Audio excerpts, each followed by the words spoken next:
All right, thanks Kyle earlier for scaring everyone with your bond charts there. We'll try to spice it up here. So everybody wants to know what's going on with the housing market here.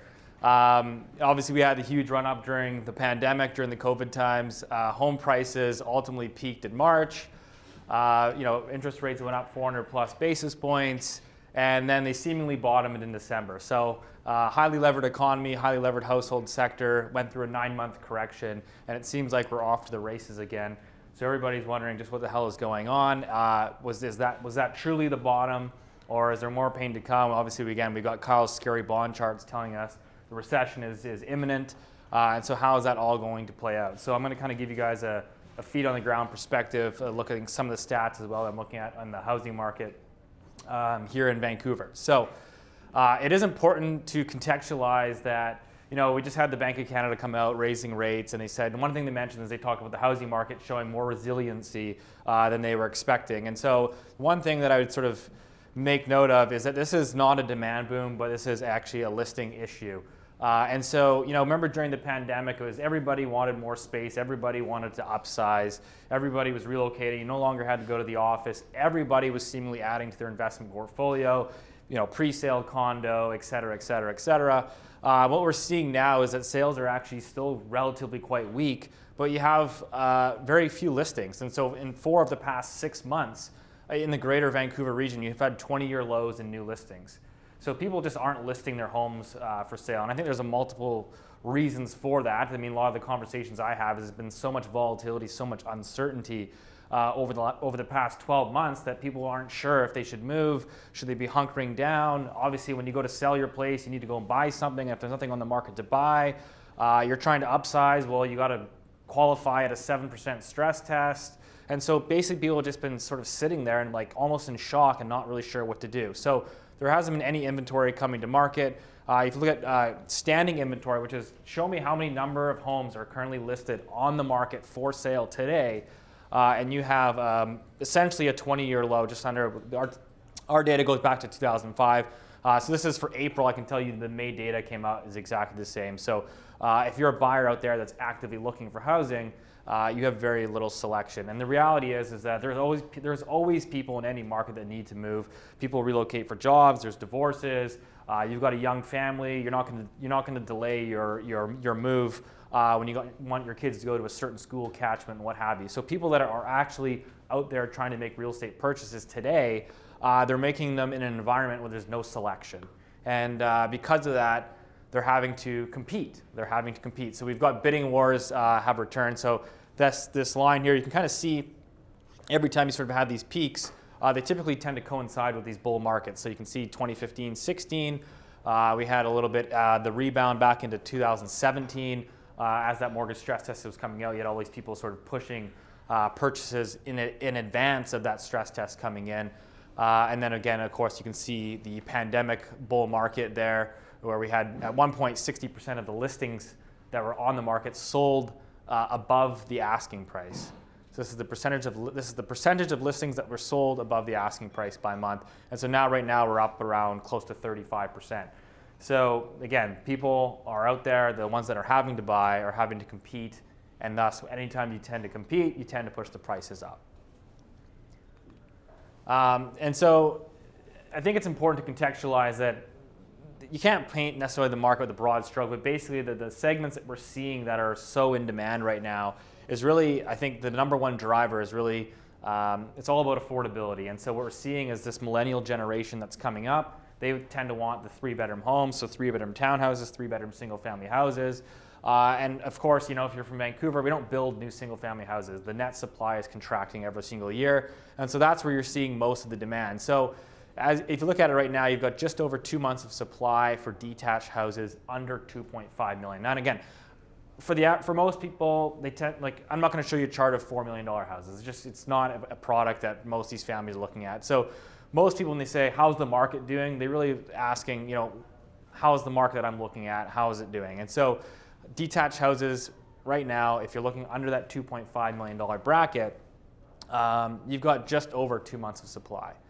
And so it's really hard, even with interest rates, mortgage rates at 5%, it's pretty hard to have a price correction or a substantial price correction when you got inventory at 2 months of supply. It's just not enough. So the reality is right now sellers have the upper hand despite mortgage rates being egregiously high, or obviously on a relative basis over the past 18 months having exploded higher. So that's kind of what's driving things, and you can apply this for, we've got a lot of first-time home buyers entering the market. So if you look at one-bedroom condos, there's less than 2 months of supply, and so that's why we're seeing those prices start to accelerate higher once again. And so it's interesting because I think there was certainly a narrative coming into the calendar 2023 year, which was, okay, the market peaked last year. There was this crazy run up in COVID. Everyone's been talking about this housing bubble. All of a sudden, mortgage rates go up by 300 basis points. Bank of Canada raises rates.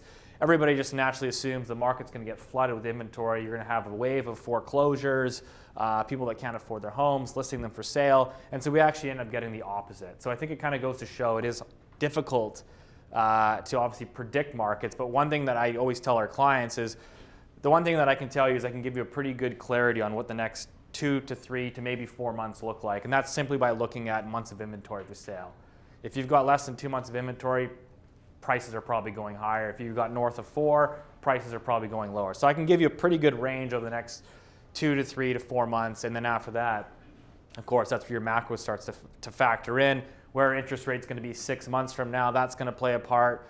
But certainly, this is where we're at today. It again is not a demand-driven story. We have a supply issue right now. I don't think a 20-year low in listings is sustainable. At some point, people will come back to the market. I don't know necessarily when. I think we're starting to see some moderation in listings, hopefully a return to normal. But that's sort of what's driving the housing market right now. And so, another part of this, when we talk about the one-bedroom condo market, you can see there's less than 2 months of supply. Well, the rental market's in shambles. We had, record permanent resident growth in the Q1 of this year. You had record non-permanent resident growth as well in the month of April. And so you're importing all these people into this country. And of course, we already know there's a supply issue. So here you can see in Vancouver, rents are up 15% on a year-over-year basis for a one-bedroom unit. So what you see is a lot of first-time home buyers. You go, okay, well, I was renting a one-bedroom place. I was paying, $1,800 a month. My landlord just sold. I now got to move out. The new rents today are $2,500 a month. I don't want to go through the same process where I'm in this place and every 2.5 years I'm getting sort of evicted because my guy's going to sell, and I'm subject to these new market rents, which seemingly just keep pushing higher. And so this is why you're seeing obviously a lot of first-time home buyers trying to get into that one-bedroom market. And the reality is it's a competitive market. The floor for a one-bedroom condo pretty much anywhere in Greater Vancouver is essentially anything under $600,000. So when you're left with very few options, which is the really tight rental market, you tend to see people obviously pushing into the resale market. So can this be sustained? Not if this guy has his way. Of course, Tiff Macklem coming out, surprising everyone with another rate hike here. It was interesting because I had this. There was a prominent real estate group here in Vancouver. Not going to name names, but one of their forecasts to kind of start the year, which always goes to show you forecasts are difficult. But they say, the housing market's going to recover this year, prices are going to go up, and we've got the Bank of Canada is going to start cutting rates in July of this year. Well, of course, that hasn't happened. And one of the arguments I made at the time was, okay, that feels good. Prices are going to start going back up, rates are going to get cut, we're going to get back to normal. But if you're the Bank of Canada and you're going, gosh, I just raised rates, 425 basis points, and people are still bidding up housing, why would you cut rates? And so I think it's just giving an excuse for the Bank of Canada not only to start hiking rates again, but I think we're going to be potentially in a scenario where it is going to be higher for longer, because so long as the housing market remains resilient, which is a large component of our economy, I think it gives them every excuse to keep rates, again, higher for longer. So Tiff Macklem clearly says, listen, we need to slow the economy, and housing being one of them, is so long as housing prices are still accelerating to the upside. I think that's certainly giving them concern, and they talked about it in their most recent speech. So that's why they've delivered here another 25 basis points. If you listen to the interview from the deputy governor, a guy named Paul Beaudry. The following day afterwards, he gave about an hour-long speech. It was very hawkish, meaning they basically came out and said, listen, the data has surprised us and we are concerned. And so based on a lot of that, I think there's a pretty strong, I think you could make a pretty strong argument that you might get another rate hike in July based off that speech. Again, are these guys leading economic indicators? Probably not. But like I said, when you talk about housing, they're talking about the resiliency in housing, and I think it's more of a supply issue where people just 20-year lows in listings isn't really a demand boom. And so, as of right now, you've got the largest cumulative rate hiking cycle since the 1980s. And again, I think it's pretty interesting when you actually start to adjust for, remember the 1980s, obviously house prices were much lower. Household debt levels were obviously lower on a percentage to GDP basis. So I think there's going to be a lot of people feeling this. Now, one thing that the Bank of Canada has noted, and we talk about the resiliency in housing, is only 1/3 of Canadians, 1/3 of people that have a mortgage have actually seen a payment increase. So realistically, these rate hikes haven't actually filtered through. So again, in my opinion, I still think that there's a lot of headwinds coming for these households. We have these conversations, a lot of them, some with clients, some with investors, some just random people will call me up on the phone and say, hey, here's my situation. I've got 3 rental properties, all on variable rate mortgages. I was cash flow positive $300 a month. Now I'm losing $400 a month, times that by 3 properties, and the BC government only allows me to increase the rents by 2%. What do I do? And so that's a pretty tough predicament. We are seeing obviously some of them saying, okay, well, I've got 3, let's offload 1 and start from there, clean up the balance sheet a little bit, get some breathing room. So I still think there's a lot of risk there, as there should be when you raise rates at the fastest pace that we've seen going back to the 80s. Long story short, I think I've got higher for longer. I do think there is some pain coming. When the rate hiking cycle began, the price of a ticket. Give you an example here. In March of 2020, the Bank of Canada officially raised rates 1 month after the housing market peaked. So again, these guys aren't necessarily, I would say, ahead of the curve. I think that they're kind of looking in the rearview mirror. They should have probably begun raising rates in 2021. But again, they raised rates officially after the national housing market peaked in 2022. And so at that time in Greater Vancouver, the price of a typical home, which is all property types, I'm not talking about detached, I'm saying if you take condos, townhouses, and detached, and you look at the home price index created by the Real Estate Board of Greater Vancouver, the price of a typical home was $1.26 million. So if you assume that you took out an 80% loan-to-value mortgage at about 2.2% at the time, your monthly payment would have been about $38.25. Today, the mortgage rate's about 5.2%, give or take. So your payment today would be about $55.05 on the same price. And so that's a monthly increase of $16.80 per month. Now, again, as I said, only about 1/3 of people have actually seen a payment increase. So some people have these fixed rate mortgages, which are going to come out for expiry in the next couple years. You've got some people that are on these variable rate products, but only of the big 5 Canadian banks, only one of them, which is Scotiabank, has a floating rate. Most of them have these static payment variables, which is not allowing, they're basically deferring the interest, and a lot of the times they're tacking it onto the balance and extending the amortization. So you're kind of like, essentially you're just kicking the can down the road and saying, we'll figure it out later. Hopefully rates go down in 3 or 4 years. And so that's why, I'll give you an example. I had one guy call me up and he says, I bought a house for $1.8 million in New Westminster, and it's rented out right now, and I'm thinking I want to sell it. What do you think? I said, well, I can sell it for you. You're probably going to lose about $200,000 after your real estate fees and everything. So he goes, no, don't worry about it. I'll just kind of hang on to it. I said, oh, that's good. Obviously you've locked in your mortgage, because otherwise. He goes, no, I've got a mortgage with TD Bank. It's on variable. They haven't raised my payment. I said, what do you mean they haven't raised your payment? It's 400 basis points later.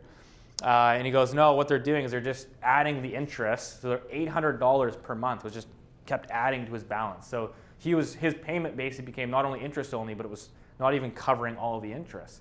So $800 per month was actually being added on to the balance of the mortgage. And so long, they would allow him to continue doing that until he hit 80% loan to value. Because he originated the loan at a 70% LTV, so he could keep doing it until he got to an 80% loan to value. So if you actually look at it, you actually had a long runway to keep doing that. But it's not a great investment strategy. But nonetheless, this is why I think you're not seeing the wave of supply coming to market, is banks are ultimately trying to sort of manage this. And as we talked about 20-year lows and new listings, well, that should be a new listing coming to market. But again, I think the banks are ultimately kicking the can down the road. So yeah, so supply is keeping prices in check, but the risks are elevated. Like I said, as of right now, the next 2, 3, 4 months of inventory remains incredibly low. That's not a market where you're going to see prices decline. It's simply not. Now, if listings start to pick up, demand starts to slow down because we've got another rate hike, et cetera, then I think you can start to see the inventory start to get back to more balanced levels, and then maybe you get some downwards pressure on prices. So the biggest risks are investors hitting the sell button, which is what I said earlier. We do tend to get a lot of investors that want the liquidity preferences, so they will go variable rate mortgages, right? So that's a risk that still hasn't really surfaced, in my opinion, into the market. And then you've got pre-sale condo buyers. Again, if you bought a pre-sale 2 years ago, you most of the time you're not getting a pre-qualification, and when you bought, the rates would have been about 2.5%, 3%, and today obviously you're looking at 5 to 5.5%. So that's a real risk, and the question is, are you going to be able to qualify to close on that product? I've included a chart here which shows the inventory of assignments for sale. So this is the number of pre-sale condos that are listed for sale on the MLS as an assignment, saying, hey, I don't really want to close on this. Can you please purchase my piece of paper and take over the obligations of this condo? So it's elevated. I mean, granted, it's been elevated for several years, and it so far hasn't been an issue. But I think if interest rates remain higher for longer, it could potentially become an issue. And so, the spring market, ultimately, in my view, it might have been a sugar high. Prices have jumped quite a bit. It's actually it's hard to believe. Again, we went through this 9-month correction, and all of a sudden, the price of a typical detached home in Greater Vancouver is up about $150,000 in 2023. So it's a big jump. And is that sustainable with mortgage rates at 5%?